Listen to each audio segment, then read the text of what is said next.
Hello ladies and gentlemen, and welcome back to Down to Earth Astronomy. Today I want to give you guys a quick overview of what's coming in the next Elite Dangerous update, the 2.2 The Guardians update, or if you're playing on the non-Horizon version, it should be the 1.7 release, as far as I know. I'm not going to talk that much about the whole Jack Station, the strange signal, and the aliens in this update, but mainly the new features that are coming to the game. One of the main things in the new update is of course the launch of passenger missions, and that also means of course they will launch the new passenger ships, including the Beluga liner shown in the video here. The passenger missions seems to come in two variants. You can either have a bulk type mission where you simply take a large group of tourists who want to go to another station or anywhere, and you just carry them there. So it's a simple cargo mission basically, where instead of using your traditional cargo, you now have some special cargo slots, as you can see in the video here. And it seems that there are different types of cargo slots. There are both like economy class, which would be for the standard tourists, and then there seems to be one-man cabins or higher class, like first class and more luxurious spots on this ship.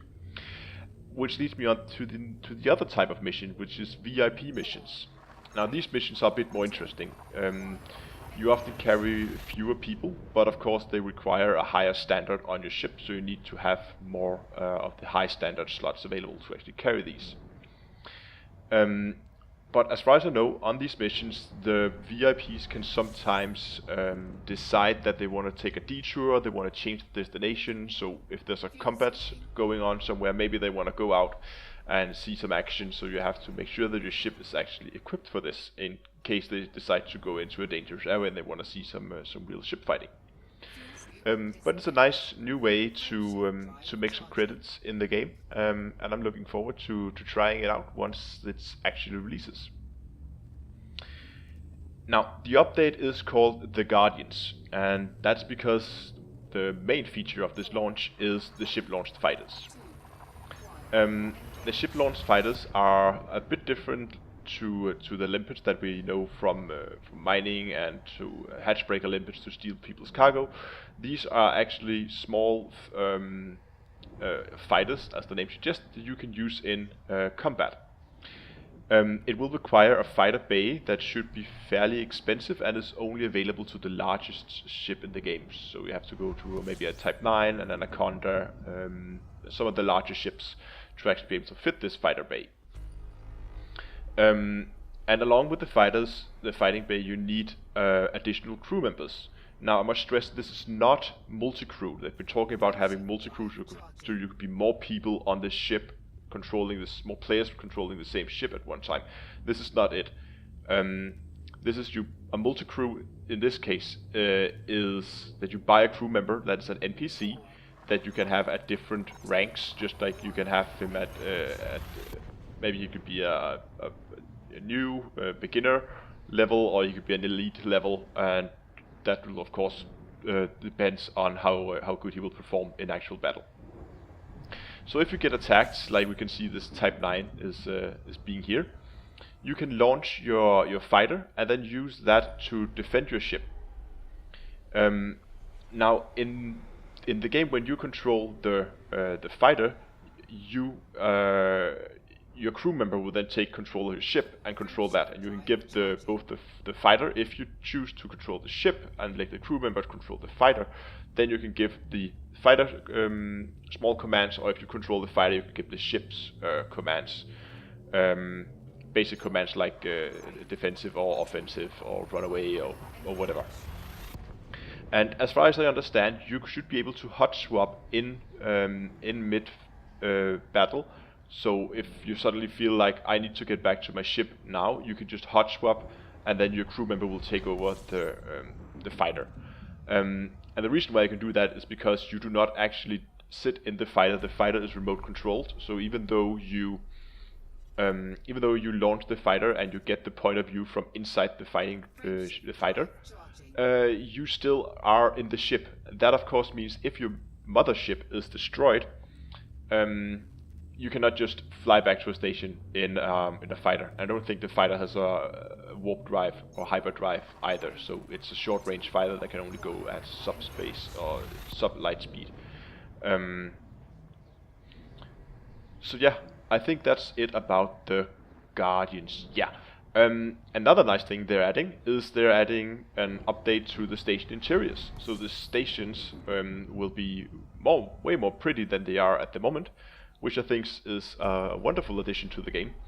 It should help give the stations a bit more flair, and maybe you can get a bit more feeling of okay, I know this station because you know the interior, because right now many of the stations look a lot alike, and I hope that there will be more deviation in the interior of the stations. And at the particular station that we are looking at here, it looks to be a Empire station, because you see the whole color scheme and the whole design of the station kind of match the Empire line of ships, of the Imperial ships. So I hope that you will also be able to see station interiors change as you move through space. So in Empire space they will look more like the wide and curved lines that you see on Empire ships. Another thing they've been talking about is your ability to summon your ship remotely, and also sell your ships remotely. So you can actually go to the station where your ship is stored in order to sell it. And that's a massive quality of life improvement. There are some issues with this, because as I understand, your ship will be transferred to you instantly. There will be a fee to transfer your ship, and it will depend on the distance, but the ship is transferred instantly. And the reason why they're doing this is because they want to reduce the amount of time people are spending just moving around, doing logistics, moving your ships around, and spending more time actually playing the content of the game. And this of course also plays in very well with the new inhabited bubble out at Jack's station. But again, if the fee is dependent on distance, getting a ship out to Jack's station might be very, very expensive. But again, it's very nice if you fly around and you suddenly decide, hey, I could use my slow ass fighting ship and it could only jump 5 light years. You can just pay up and you can have your ship moved to you instantly. What that means, of course, is the ideal way to move around will of course be just to have an Asp Explorer fitted out for jump range. We have a 30 plus light year jump range, and if you want to move across the galaxy, it's probably way easier to just jump there in Asp and get your ship moved to you. The time you would spend moving the ship by itself is probably wasted compared to the price of actually moving the ship. So I think we will see a lot more people flying around in long jump ranged Asps in the future. It seems that they also included the ability to instantly transfer ship modules, like your internal modules and your hard points and stuff like that. Which is very nice, which means that again, if you're looking for a specific module, you don't have to actually fly the ship out to the station that has the module. You can just take, like an Asp Explorer, fly out there in a couple of jumps, buy the module, and then have it transferred back to the station. Now, I'm not really sure as exactly how it's going to work, if you have to buy the module on a ship and then move it to like a cargo hold or something like that, or you can just buy the module and then move it directly to a cargo hold. And the reason why this is interesting is because if I, for instance, wanted like a class 8 module for a very big ship, that will definitely not fit on an actual Asp. So if you have to buy it and fit it to a ship before you can move it to a cargo, then it's a little less convenient than if you could just buy it straight and move it direct to cargo, and then fly back and then have it moved to you. And again, I expect that there will be a fee for moving the modules as well. And then finally, The system and star map is getting an update as well. You're now able to filter your route by specific star types. So you could, for instance, say I want to try to avoid all the stars that you cannot fuel scoop on. If you're an explorer, that's a very, very nice thing.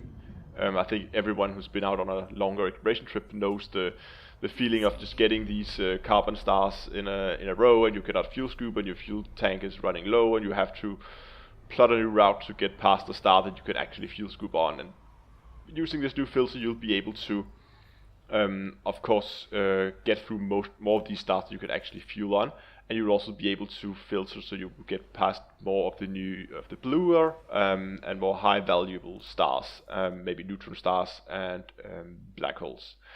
And about the about the blue neutron stars and the OMB type stars, they also talked about they implementing a feature where they would expand the coronal loops on these blue stars, so they would probably match the actual size of the loops as it would be in reality a bit better. And if you activate your frameshift drive within these loops, you will actually get an increased jump range for that one jump. That will of course damage your frameshift drive, but again, if you have also field maintenance unit on board so you can repair it again, that should be okay. But it's a nice way to give you that little bit extra oomph if you really need it. Not sure how useful it's going to be. I could see some people use it in trading in very, very big ships. If you could get if you could trade from a system that has a blue star in both your departure and destination system, you could maybe do that in one jump instead of having to do a middle jump.